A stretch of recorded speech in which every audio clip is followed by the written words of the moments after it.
Okay.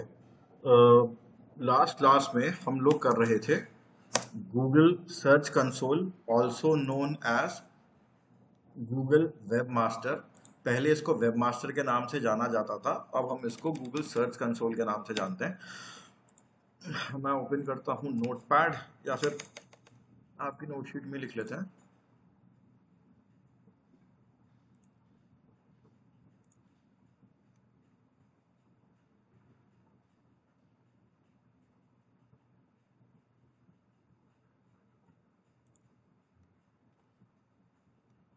Start now.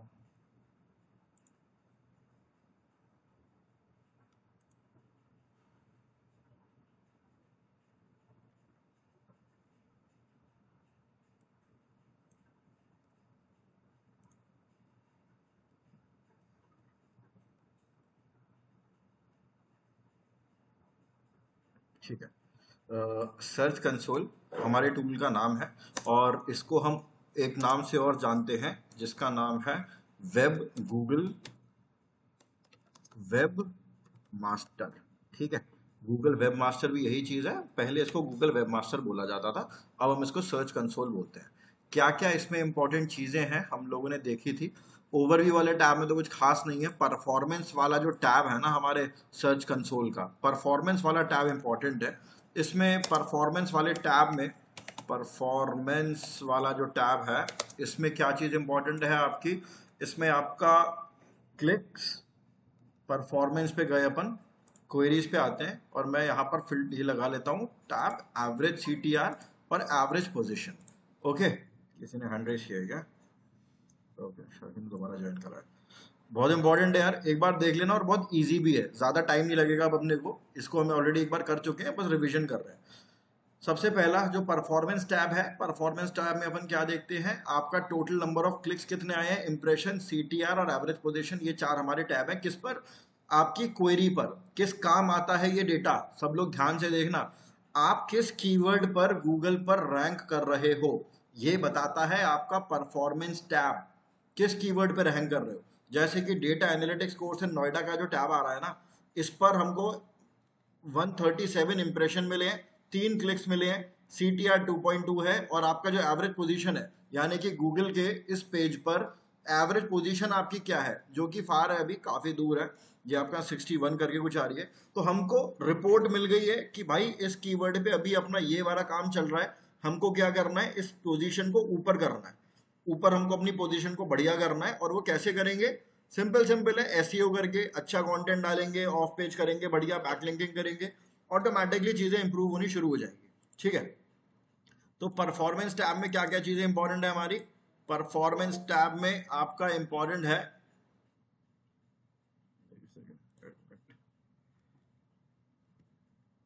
हाँ, performance tab में क्या क्या इंपॉर्टेंट हो गया। नंबर ए पे है आपका क्लिक्स, क्लिक्स इंपॉर्टेंट है। बी इंप्रेशंस, सी CTR क्लिक थ्रू रेट, इसके बारे में बात करी है अपन लोगों ने। और उसके बाद एवरेज पोजीशन, कि गूगल के किस पेज पर, कि गूगल के पेज पर आपकी जो पोजीशन है वो कहां आ रही है। ठीक है, तो ये आपके इंपॉर्टेंट मेट्रिक हैं, एक बार देख लो सब लोग। आई होप इसमें किसी को दिक्कत नहीं होगी। उसके बाद फिर मैं आगे बढ़ता हूं, टेक लाइक 1-2 मिनट्स। परफॉर्मेंस के इन चार टैब में किसी को दिक्कत तो नहीं है? अब बस ये मत बोलना कि मैं मतलब दोबारा पूरा बता दो। कोई इशू है, प्रॉब्लम है, तो फिर मैं आराम से बता दूंगा, कोई दिक्कत नहीं है। लेकिन थोड़ा सा एफर्ट आप लोग भी डालेंगे, थोड़ा सा एक्सप्लेन आप भी करेंगे, फिर मैं बताता हूँ उसके बाद। इन चारों में कोई दिक्कत? Average CTR, clicks, impression, position. फिर उसके बाद इंपॉर्टेंट टैब है हमारा URL inspection. URL inspection. Guys एक चीज मैं आपको बता देता हूँ, लास्ट सेशन की रिकॉर्डिंग मैंने अभी तक अपलोड नहीं करी है। यूट्यूब के सर्वर में कोई एरर था, मैं अपलोड कर रहा था, बार बार एक ही दिक्कत आ रही थी कि सर्वर एरर आ रहा था। आज के सेशन में मैं दोनों रिकॉर्डिंग साथ के साथ भेज दूंगा आज शाम को। ठीक है, अपडेट हो जाएगा, फिर आई होप कोई दिक्कत नहीं आनी चाहिए। एक बार देख लेना, फिर भी नहीं समझ में आता है तो बता देना, एक दिन अपन लोग डाउट सेशन रख लेंगे। ठीक है, ओके। देखो साजिद, आप इसकी प्रैक्टिस कर भी नहीं पाओगे अभी। सर्च कंसोल की प्रैक्टिस नहीं कर पाओगे। सर्च कंसोल की प्रैक्टिस करने के लिए आपके पास डेटा होना चाहिए। ठीक है, तो ये आप मेरे में से ही समझ लो, कॉन्सेप्ट समझ लो, थ्योरी समझ लो भले ही इसकी। तो इंटरव्यू में अगर आप जाओगे तो थ्योरी आपसे पूछेंगे, क्योंकि अभी आपके पास एक लाइव वर्किंग वेबसाइट नहीं है, उसका आपने सर्च कंसोल को वो ऐड नहीं कर रखा है, तो इसकी प्रैक्टिस नहीं होगी, कोई इशू नहीं है। ठीक है, यूआरएल इंस्पेक्शन वाले टैब में क्या इंपॉर्टेंट है, एक तो हम चेक कर सकते हैं, दोबारा दिखा रहा हूं मैं। यूआरएल इंस्पेक्शन वाला जो टैब है इस पर मैं जाता हूं, और यहां पर आपको ये क्या बताता है कि आपका कोई भी वेबसाइट का यूआरएल गूगल पर है या नहीं। ठीक है, it shows the status of your URL on Google. It shows the status of your website URL on Google. ठीक है, गूगल पर आपकी वेबसाइट का कोई भी पेज एग्जिस्ट करता है या नहीं, उसको क्रॉल करके लेकर गया है कि नहीं गूगल, चेक करके एक बार देख लेते हैं। रिट्रीव करा है मैंने डेटा, वो बोल रहा है Google URL is on Google. अगर ये हरा नहीं होता है, अदरवाइज यहाँ पर रेड कलर का साइन आ जाएगा, लाल रंग का, आपको बस रिक्वेस्ट इंडेक्सिंग वाले ऑप्शन पे क्लिक करना है। गूगल आपके लिए क्रॉलर भेजेगा और आपके पेज को इंडेक्स करेगा। ठीक है, क्या है इसमें important, if not we can request Google to index your page। Google पे हम इसको रिक्वेस्ट कर सकते हैं आपके पेज को इंडेक्स क्रॉल वगैरह करने के लिए, ये आ रहा है ऑप्शन। उसके बाद इंडेक्सिंग वाला जो टैब है, इंडेक्सिंग वाले टैब में, हाँ जी सर ऐसे लॉगिन करना बता देना एक बार। ऐसे लॉगिन मतलब कैसे लॉगिन, समझा रही है मैं साजिद, अनम्यूट करके बोल लो यार, ऐसे बहुत दिक्कत होगी मेरे को समझने में। ऐसा क्या चीज, ऐसा कैसा लॉगिन?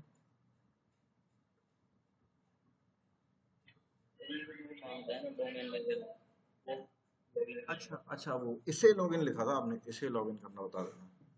हाँ हाँ ठीक है, देख लेंगे, अभी बता दूंगा मैं, नो इश्यूज।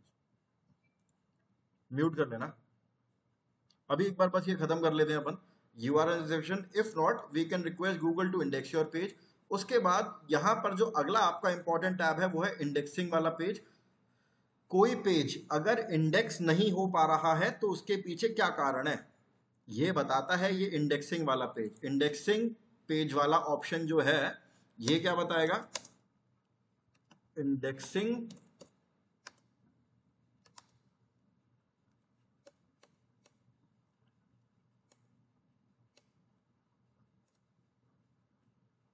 हाँ, indexing, it shows the status, not status, it shows the reason for which your page is not indexed। यानी कि अगर आपका पेज इंडेक्स नहीं हुआ है तो उसके पीछे कोई रीजन तो होगा, है ना। वो रीजन आपका ये इंडेक्सिंग वाला जो पेज वाला टैब है वो बताता है। यहाँ पर इसको इसलिए नहीं करा है, देखो कितने पेजेस हैं, 31 पेजेस है जहां पर डुप्लीकेट कैनोनिकल का इशू है। 31 पेज पे, सॉरी 20 पेज पे रीडायरेक्ट लगा हुआ है, 4 पेज पे सर्वर एरर आ रहा है, 45 पेजेस हैं जो क्रॉल्ड नहीं है।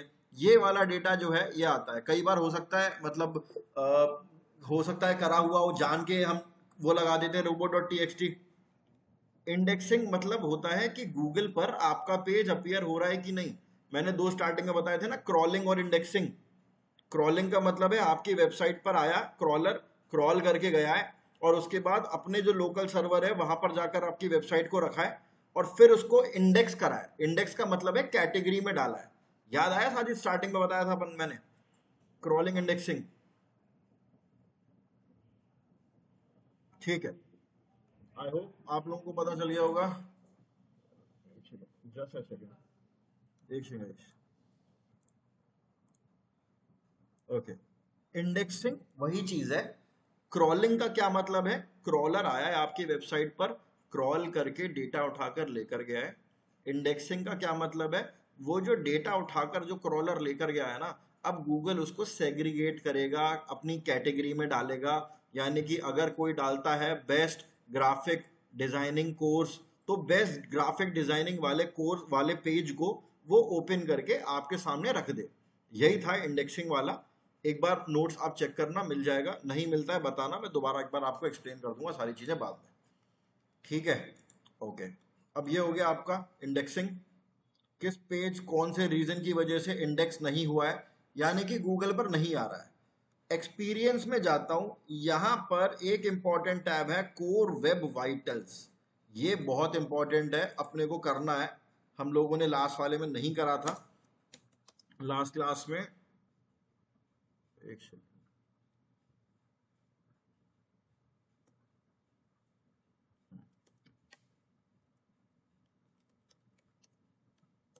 एक्सपीरियंस में है आपका core web vitals. Core web vitals, ये क्या होता है कोर वेब वाइटल्स? देखो, दो बहुत इंपॉर्टेंट आपके कोर वेब वाइटल्स होते हैं, इसको ध्यान से समझेंगे सब लोग। एक होता है आपका LCP। LCP का क्या मतलब है? पहली बात तो ये है, आपको ये करने नहीं है, ये डेवलपर का काम है। लेकिन अगर LCP का कोई इशू आ रहा है तो आप लोगों को कम से कम पता होना चाहिए, क्योंकि आप लोग ही डेवलपर को गाइड करोगे। LCP क्या होता है हमारा? Largest contentful paint. Largest contentful paint. Just a second guys please, just a second.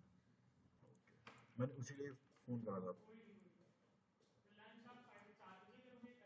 4 बजे देख लूंगा, अभी नहीं करा मैंने। Sorry guys.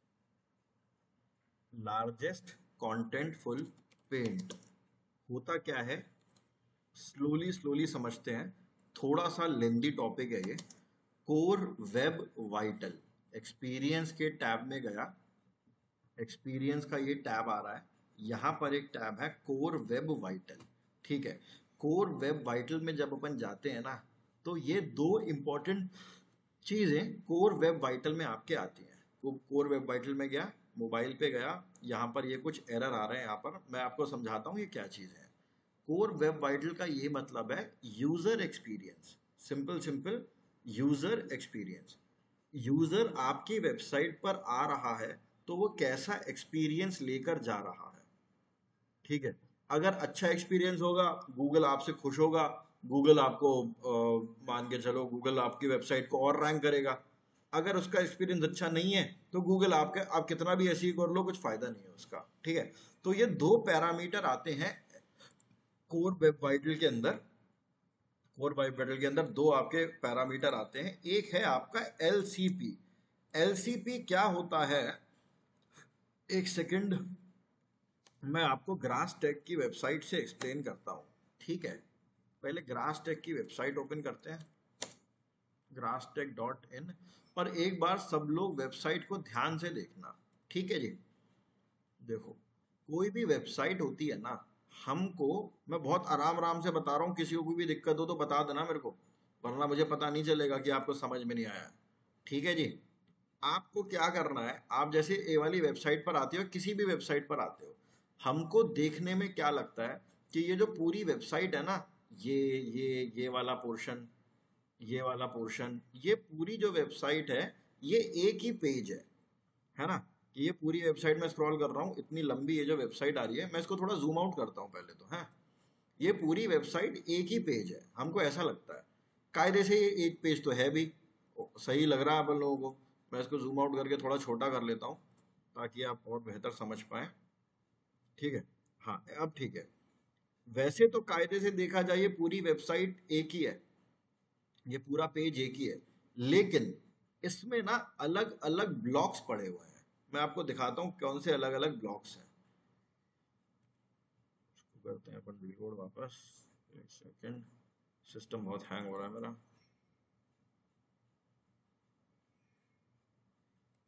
ध्यान से देखना, मैं पहले ओपन करता हूँ कैनवा।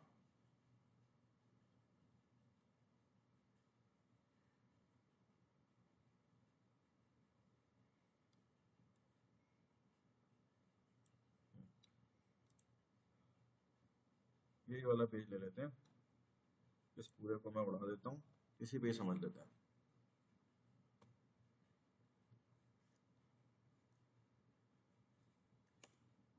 ठीक है,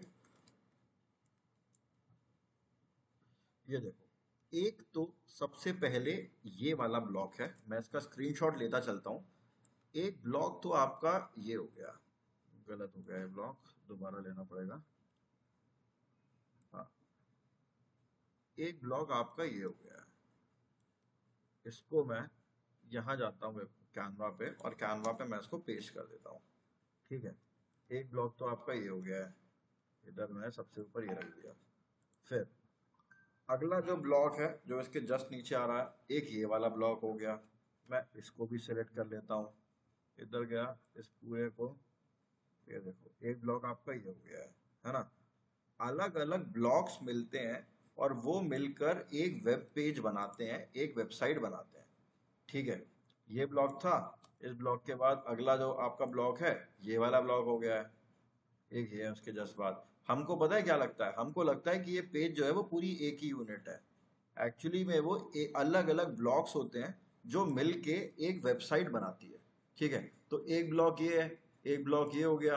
अब उसके बाद नीचे आता हूँ तो यहाँ पर दूसरा ब्लॉक, इधर में नीचे आ गया, एक ब्लॉक आपका ये रहा। फिर उसके बाद अगला ब्लॉक ये है, इनका भी मैं अलग अलग स्क्रीनशॉट ले लेता हूँ यहाँ तक, रुकना जरा। हाँ, कंट्रोल स्क्रीनशॉट लेता हूँ। एक ब्लॉक आपका ये भी है, ये अलग ब्लॉक है। ठीक है, इधर आ गया, इसको मैं यहाँ पर इसको पेस्ट कर देता हूँ, नीचे ये लगा दिया, पूरी वेबसाइट अपनी बनती जा रही है वैसे ही। मैं बस ब्लॉक को एज इट इज कॉपी करता जा रहा हूँ। अब इसके बाद एक ब्लॉक मैं और ले लेता हूँ, ये वाला ब्लॉक है, बस इसके बाद फिर अपन समझेंगे ये होता क्या है। यहाँ से लेके आपको दिख रहा होगा, कंट्रोल सी, इस पूरे पूरे को मैं सिलेक्ट कर लेता हूँ। ठीक है, बस अभी तक इतने ही अपन 4 ब्लॉक ही ले लेते हैं। इधर गए और यहाँ पे जाने के बाद कंट्रोल भी कर दिया।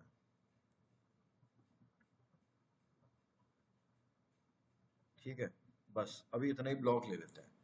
देखो, ये ना अलग अलग ब्लॉक हैं, 1 2 3 4। हमको ऐसा लगता है कि जब हमारी वेबसाइट लोड होती है तो सारी वेबसाइट एक साथ पूरी लोड हो रही है। ऐसा नहीं होता है। पूरी वेबसाइट जो है ना वो अपनी एक साथ लोड नहीं होती है, हर ब्लॉक अलग अलग लोड होता है।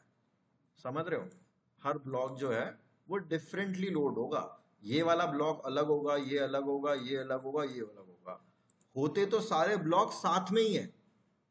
ठीक है, सारे ब्लॉक साथ में लोड होते हैं लेकिन अलग अलग होते हैं। जैसे कि आपने अभी वेबसाइट अपनी ओपन करी है ना, तो वेबसाइट ओपन करने में अगर मान के चलो 4 ब्लॉक हैं तो सारे एक साथ लोड होने शुरू हो जाएंगे अलग अलग। लेकिन उसमें से जो सबसे ज्यादा हैवी ब्लॉक होगा, अभी आप यहां पर देखो, ये वाला जो ब्लॉक है ना, ये वाला ब्लॉक, ये वाला ब्लॉक, ये इसमें इमेजेस लगी हुई हैं, इसमें स्लाइडर लगा हुआ है, तो इसमें बहुत सारी चीजें हैं, है ना। जाहिर सी बात है ये लोड होने में ज्यादा टाइम लेगा, ये लोड होने में कम टाइम लेगा, है ना, क्योंकि इसमें तो बेचारे में बस टेक्स्ट ही पड़ा हुआ है, ये लिखा हुआ है, ये प्रोग्राम पड़ा हुआ है, ये कितना ही टाइम ले लेगा। लेकिन ये वाला जो है वो बहुत ज्यादा टाइम लेगा, है कि नहीं। तो ये जो ब्लॉक पूरी वेबसाइट में, मैं आपको बताता हूं, आप लोगों ने कई बार नोटिस करा होगा, एक बार रुकना, स्क्रीन शेयरिंग को करता हूं बंद, सिस्टम बहुत ज्यादा हैंग हो रहा है मेरा फॉर सम रीजन। ठीक है, हाँ, आपकी जो वेबसाइट है या किसी भी वेबसाइट पर आप जाते हो, आप लोगों ने हो सकता है कभी नोटिस करा हो कि आधी वेबसाइट तो ओपन हो गई है लेकिन बीच में कुछ कुछ ब्लॉक ऐसे हैं, कुछ कुछ इमेजेस ऐसी हैं जो धीरे धीरे लोड हो रही होती हैं। कभी नोटिस करा है ऐसा आप लोगों ने? बताओ जरा एक बार मेरे को चैट पे, हाँ या ना। नहीं करा है तू भी बताना। हाँ, करा है ना। वही होता है कि आपकी वेबसाइट एक बार में पूरी लोड नहीं होती है। जो जो हल्के हल्के ब्लॉक्स होते हैं वो तो फटाफट लोड हो जाते हैं, लेकिन ऐसे ब्लॉक जिसमें स्लाइडर लगा है, एचडी इमेजेस लगी हैं, उनको थोड़ा सा टाइम लग जाता है। ठीक है, तो वो वाले ब्लॉक जो सबसे एंड में कंप्लीटली लोड होते हैं, यानी कि ये वाला जो ब्लॉक है, इसको लोड होने में मान के चलो इस वाले ब्लॉक को लोड होने में, ये वाला जो ब्लॉक है, इस ब्लॉक को लोड होने में लग रहा है, मान के चलते हैं 0.5 सेकेंड। ठीक है, 0.5 सेकेंड लग रहा है किस वाले को लोड होने में। इसको अपन ले चलते हैं यहाँ पे,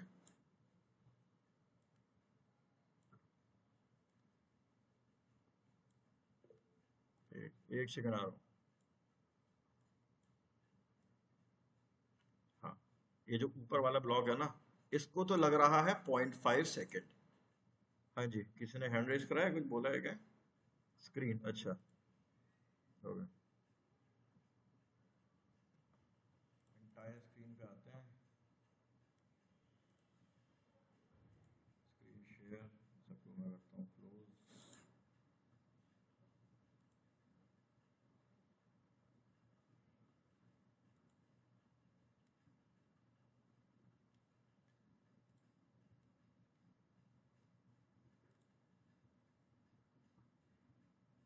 हाँ, इस वाले को लोड होने में लग रहा है 0.5 सेकेंड। ठीक है, नीचे वाला जो आ रहा है, ये वाला क्योंकि बड़ा टैब है, इसमें बहुत सारी इमेज, इसमें स्लाइडर वाइडर लगे हुए हैं, तो इसको पूरे को ओपन होने में लग रहा है आपका 4 सेकेंड। ठीक है, 4 सेकेंड लग रहा है इसको ओपन होने में। ओके जी, अब इस वाले को, ये जो इसके बाद ये जो टैब आ रहा है, इस वाले को ओपन होने में मान के चलिए लग रहा है 1 सेकेंड। ये 1 सेकेंड में ओपन हो जा रहा है, कंप्लीट लोड होने में इसको 1 सेकेंड लग रहा है। और वहीं ये जो लास्ट वाला जो टैब आ रहा है, हालांकि लास्ट वाला नहीं है लेकिन हमारी उसके स्क्रीन के हिसाब से ये जो चौथा वाला जो है, इसको लोड होने में मान के चलो लग रहा है 2.5 सेकेंड।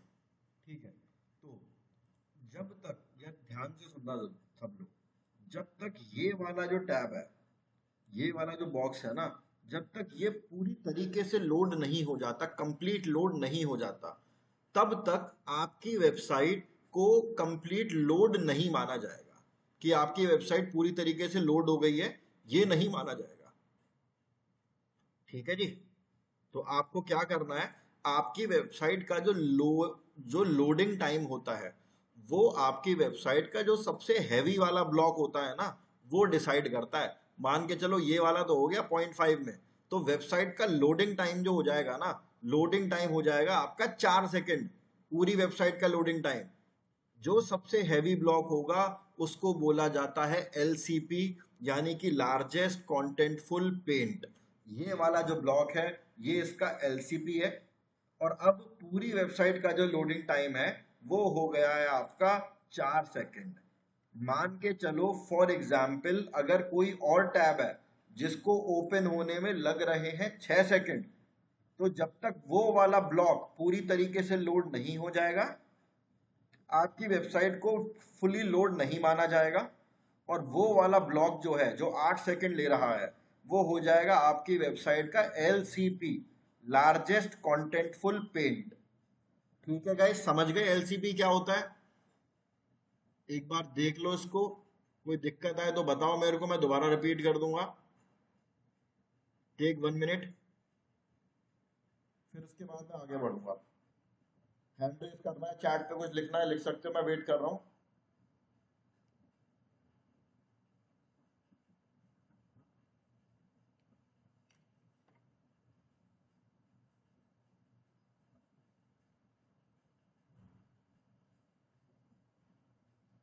तो सर नॉर्मली जितना कम लोडिंग टाइम होगा वो अच्छा माना जाएगा ना? Yes, right. मतलब जितना, तो उसके लिए तो फिर फोटो वगैरह या जैसे कि हम लोग डालेंगे तो उसमें तो टाइम होगा ही, मतलब थोड़ा अच्छा दिखाने के लिए हाँ, फोटो वगैरह यस, ब्लॉग तो जाकर डालना पड़ेगा। आऊंगा मैं उस चीज पे। अभी वो फोटो वाला ना, उस पर आता हूं मैं। लेकिन अभी जो ये कॉन्सेप्ट है एलसीपी का, ये समझ में आ गया ना सब लोगों को? हाँ जी, हाँ जी। ठीक है, बाकी लोग भी कंफर्म कर दो। साजिद, नया खान सर, समझ में आ गया एलसीपी?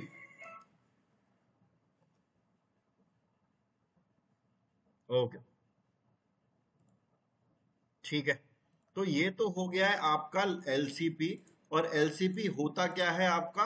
एलसीपी आपका होता है लार्जेस्ट कॉन्टेंटफुल पेंट। इसकी डेफिनेशन वगैरह मैं भी लिख के भेज दूंगा आपको, सारी चीजें लिख के भेजूंगा, ठीक है जी। ये होता है आपका एलसीपी। अपने को एलसीपी कम से कम रखना होता है, जितना कम रख सकते हैं। अब कम कैसे रखेंगे? बहुत सिंपल सी चीज है। जो भी अपन पहली चीज तो ये है कि हम एलसीपी को कैलकुलेट कैसे करेंगे। कैलकुलेट करने के लिए एक वेबसाइट है हमारे पास, जीटी मैट्रिक्स, gtmatrix.com। ग्रास टेक का ही मैं एग्जांपल ले लेता हूं। इसको मैं करता हूं कंट्रोल C।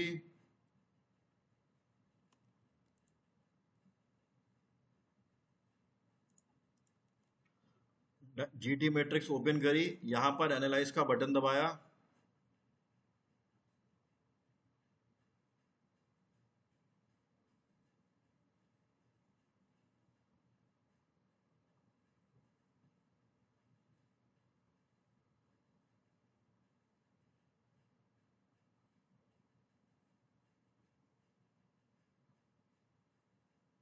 एक मिनट का वेट करते हैं। एलसीपी को ठीक करना आमतौर पे डेवलपर का काम है। डेवलप हम लोग तो बता देंगे कि भाई हमारा जो एलसीपी है वो बहुत ज्यादा आ रहा है। अब डेवलप क्योंकि ये कोडिंग का पार्ट होता है, वो ढूंढेगा कौन से ब्लॉक में ज्यादा हैवी काम हो रहा है, वो अपने आप उसको जाकर रेक्टिफाई करेगा डेवलपर एलसीपी को। ठीक है, एक बार ये पूरा लोड हो जाए फिर मैं आपको बताता हूँ। अगर वर्डप्रेस पे है तो उसका क्या इलाज है। देखो एलसीपी आ रहा है हमारा 4.95, यानी कि वेबसाइट का जो सबसे ज्यादा बड़ा पार्ट है ना, वो है आपका एलसीपी का 4.9। ठीक है, अब ये नीचे यहां पर आ रही है बहुत सारी चीजें, एलिमिनेट रेंडर ब्लॉक रिसोर्सिंग, ये सब डेवलपर का काम है, डेवलपर जाने, अपन लोग इसमें इतना नहीं पढ़ते। ठीक है, हम लोग क्या करेंगे, हम लोग तो बस डेवलपर को बताएंगे कि भाई अपना एलसीपी बहुत ज्यादा आ रहा है, इसको आपको कम करना है, कोशिश करेंगे 4 सेकंड से कम ही रखें इसको। All right. अगर वर्डप्रेस पे वेबसाइट बनी हुई है, अगर वर्डप्रेस पे हमारी वेबसाइट बनी हुई है, तो वर्डप्रेस के लिए तो हमको देखो मेन चीज होती है इमेजेस। जैसे शाकिर जी अभी आपने पूछा था, तो उसके लिए मैं आपको एक टूल बता सकता हूं, SMUSH, स्मश। स्मश एक आपका प्लगइन है, स्मश प्लगइन।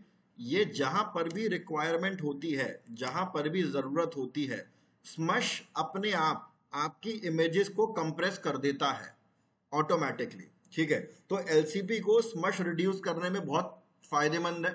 मैं आपको दिखा देता हूं, मेरे ख्याल में स्मश के बारे में शायद हम लोगों ने पहले भी बात करी हुई है, अगर नहीं तो फिर भी मैं एक बार दोबारा आप लोगों को दिखा दूंगा। ये आपकी वेबसाइट की जो लोडिंग टाइम है, प्लगइन पे जाता हूं मैं, प्लगइन पे जाने के बाद ऐड न्यू प्लगइन पे जाता हूं। इसको क्या हुआ,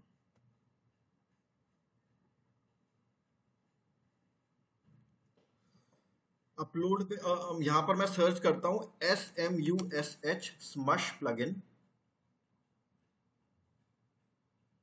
ठीक है, ये आ रहा आपका स्मश। इसको इंस्टॉल नाउ करोगे। अब ये देखो, compress images and optimise images with build in lossless compression, lazy load, web P conversion, अपने आप ये हिसाब से कन्वर्ट करता रहेगा, आपको कुछ करने की जरूरत नहीं है। ठीक है, तो स्मश अगर वर्डप्रेस पे है तो आप इसको डाल के रखें। और एक चीज और, शाकी जी आपने जैसे भी पूछा था कि जितनी ज्यादा इमेजेस लगाएंगे उतना अच्छा लगेगा। जब भी आप इमेज को डालो अपनी वेबसाइट पर, तो पहले ना कंप्रेस कर लिया करो। iloveimg.com है, यहाँ पर आप जाओ, I love M N G पे गए, सिलेक्ट फाइल कर लेना। कोई भी मैं रैंडम फाइल उठाता हूँ, जैसे ये कार वाली ले ली मैंने, इसको करता हूँ मैं ओपन। ठीक है, इसको मैं करता हूँ कंप्रेस इमेज पे जाता हूँ। इमेज को ना कभी भी डायरेक्टली इंटरनेट से ऐसे कॉपी करके मत डाला करो। देखो 268 KB की थी ये, 153 की हो गई। ठीक है, लगभग लगभग 100 से ज्यादा ही, 43%, 100 KB कम इसने कर दिया है। तो पहले कंप्रेस करेंगे इमेज को, फिर अपनी वेबसाइट पर डालेंगे और स्मश को लगा के रखेंगे। ठीक है, तो इससे आपका जो लोडिंग टाइम है ना वेबसाइट का, जो एलसीपी है, वो काफी कम हो जाएगा। ये बेनिफिट है इसका। ठीक है जी, क्लियर है क्या शाकी जी सारी चीजें?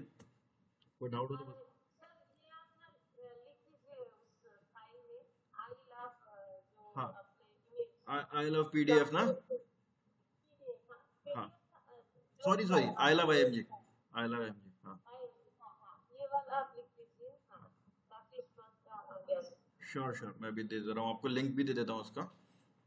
ये रहा, कंप्रेस इमेज वाला है। वैसे ये बहुत बड़ी वेबसाइट है ये। ठीक है,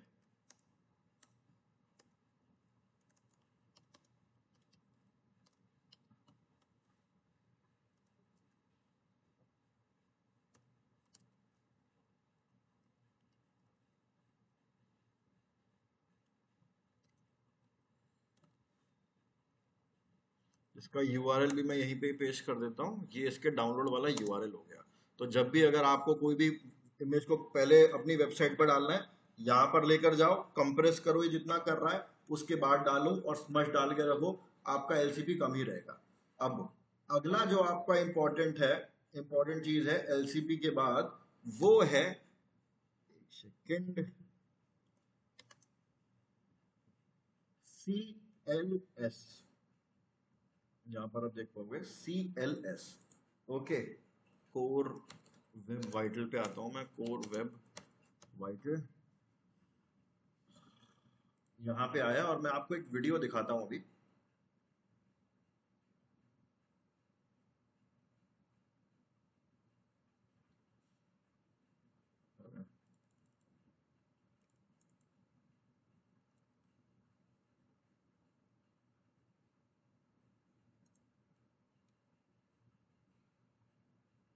हाँ, web.dev पे जाते हैं। देखो, कोर वेब वाइटल में ये है हमारा CLS, cumulative layout shift. Okay, ये होता है हमारा कम्यूलेटिव लेआउट शिफ्ट, CLS। होता क्या है ये, एक बार अपन ये भी देख लेते हैं कि व्हाट इज CLS।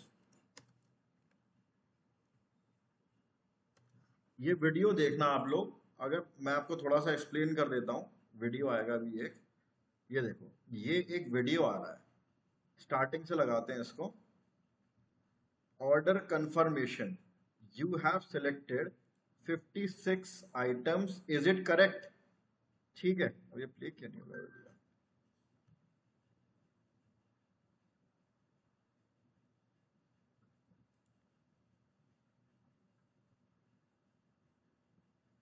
रिलोड करता हूँ।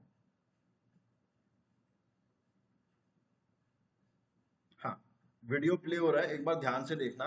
लिखा हुआ है order confirmation, you have 56 item, is it correct? इस बंदे ने क्लिक करा है नो गो बैक पे, लेकिन देखना क्या हुआ है, ऑर्डर कंप्लीट हो गया है। देखो, फिर से देखना, 2-3 बार देखेंगे इस वीडियो को। You have selected 56 item, is it correct? ऊपर लिखा है, देखो, उसने क्लिक करा था नो गो बैक पे, अपने आप पेज नीचे हो गया और उसका किस पे क्लिक हो जाता है कि यस कंफर्मेशन वाले पे हो जाता है, यस प्लेस माय ऑर्डर पे हो जाएगा। देखना, नो गो बैक पे जा रहा है वो, अपने आप नीचे हो गया, सबमिट हो गया ऑर्डर। अब बेचारा वो परेशान हो रहा है, नो गो बैक पे बार बार क्लिक कर रहा है, लेकिन अब बहुत देर हो चुकी है, ऑर्डर उसका कंप्लीट हो गया है। ठीक है, समझ में आ गया वीडियो? आगे बढ़े, एक बार समझा देता हूं कि हुआ क्या है। देखो, इस चीज को बोला जाता है कम्युलेटिव लेआउट शिफ्ट। इसी को हम शॉर्ट में CLS बोलते हैं। क्या होता है ये CLS? आपके वेबसाइट के जो बटन है ना, वो अपनी जगह से नहीं हिलने चाहिए। ठीक है, क्या होता है, हमारी वेबसाइट के बटन कई बार अपनी जगह से शिफ्ट हो जाते हैं, चाहे जानबूझ के भी करते हैं कुछ लोग गलती से भी करते हैं। हमारी वेबसाइट पर ना ये शिफ्ट नहीं होना चाहिए। आमतौर पे पता है कई लोग क्या करते हैं, यही जो इन्होंने कर रखा था अभी, कि लोग नो पे जा रहे थे लेकिन वो पहुंच रहे थे कहां पर, वो येस पे पहुंच जा रहे थे। ये चीज आपको नहीं करनी है, इसका बहुत ध्यान रखना है। आप, हमारे हाथ में ये चीज नहीं है, ये काम भी डेवलपर का होता है। लेकिन आपको ये चीज नोटिस करनी है कि आपकी वेबसाइट पे जो CLS है ना, वो ज्यादा ना हो। ठीक है, CLS आपका 0.1 से ज्यादा नहीं होना चाहिए। और ये चीज भी आपको GT मैट्रिक्स बताती है, अभी दिखाऊंगा मैं कैसे बताएगी। CLS समझ में आ गया? होता गया कम्युलेटिव लेआउट शिफ्ट, कि आपके जो बटन है ना, वो अपनी जगह से ना हिले, जो जगह उनको अलॉटेड है वो वहीं की वहीं ही रहे। कई बार कोडिंग की वजह से, बहुत सारी चीजों की वजह से, कोई भी रीजन हो सकता है, आपके बटन्स मूव करने लग जाते हैं, यूजर कहीं पे क्लिक करता है और कहीं क्लिक हो जाता है। तो आपको इस चीज से बचना है। CLS आपका तभी ठीक होगा। और CLS के लिए वैसे तो डेवलपर का काम है CLS को ठीक करना, लेकिन अपन लोग क्या करेंगे, हम लोग लाइट स्पीच कैश करके एक टूल आता है हमारा, दिखा देता हूं मैं।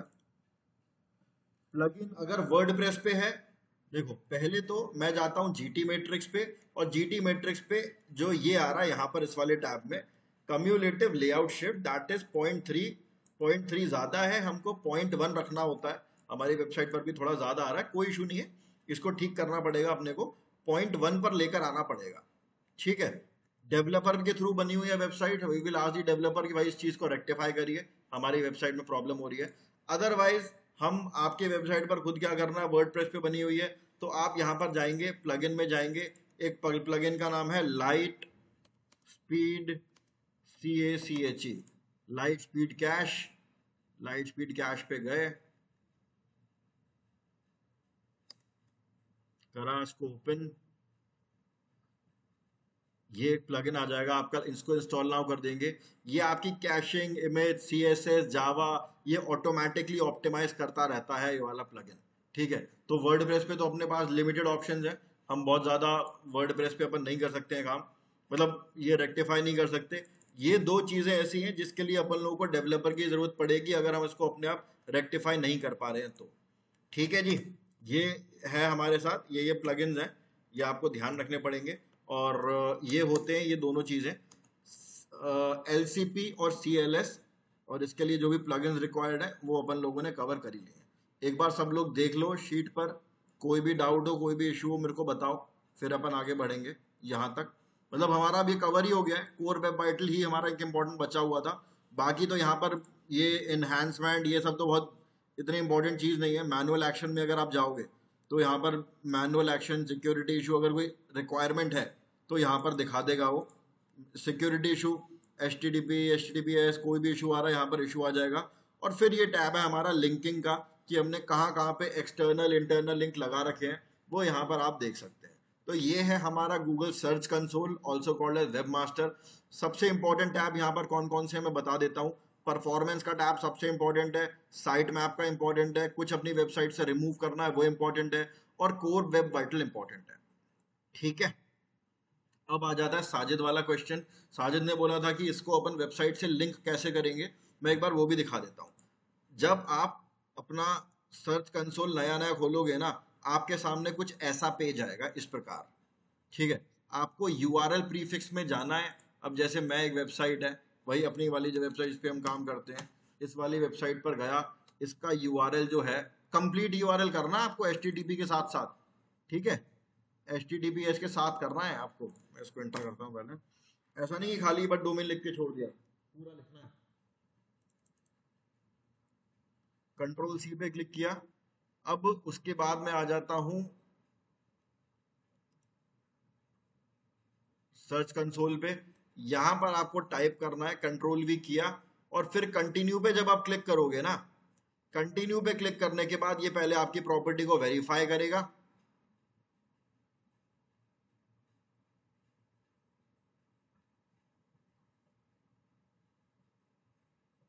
ठीक है, उसके बाद यहां पर एक आता है HTML टैग। HTML टैग पे जाएंगे, इस टैग को आप करोगे कॉपी। कॉपी किया, अपनी वेबसाइट के हेडर सेक्शन में गए। हेडर सेक्शन पता है ना कहाँ से आएगा, थीम अपीयरेंस, अपीयरेंस में गए, थीम एडिटर में गए, header.php पे गए, जहां पर आपका हेड क्लोज हो रहा है वहां पर जा, ये रहा अपीयरेंस, थीम फाइल एडिटर, ये आ रहा आपका header.php। यहाँ पर आपका हेड क्लोज हो रहा होगा एक जगह, ये हो रहा, बस इसके ऊपर यहाँ पर लगा देना आप। ये मतलब किसी ने डमी यहाँ पर कॉपी भी कर रखा है, मैं इसको डिलीट कर देता हूँ फिलहाल के लिए, नॉट रिक्वायर्ड एट ऑल। ठीक है, यहाँ पर बस आपको पेस्ट करना है और नीचे आके आपको अपडेट कर देना है, आपकी वेबसाइट का जो डेटा है वो आने लग जाएगा। अपडेट फाइल, ये शायद किसी स्टूडेंट ने गलती से कहीं पे कुछ कर करा दिया है। ठीक है साजिद, इस प्रकार करेंगे आप, एक बार रिकॉर्डिंग देख लेना, नहीं समझ में आया तो मेरे को बता देना आप। ओके जी, कंफर्म, ओके। ठीक है गाइस, तो ये था आपका वेब मास्टर सर्च कंसोल। यही करते हैं अपन लोग सर्च कंसोल पे, परफॉर्मेंस वगैरह देखते हैं। अगर मुझे दिख रहा है कि भाई किसी कीवर्ड पे बहुत नीचे मेरी परफॉर्मेंस आ रही है, तो उस पर और बैकलिंकिंग करेंगे, अपनी वेबसाइट को और ऊपर लेकर आएंगे। क्रॉल हुआ है, इंडेक्स हुआ है, सारा स्टेटस हमको सर्च कंसोल बताता है, इंपॉर्टेंट टूल है। आप लोग प्रैक्टिस अभी नहीं कर पाओगे।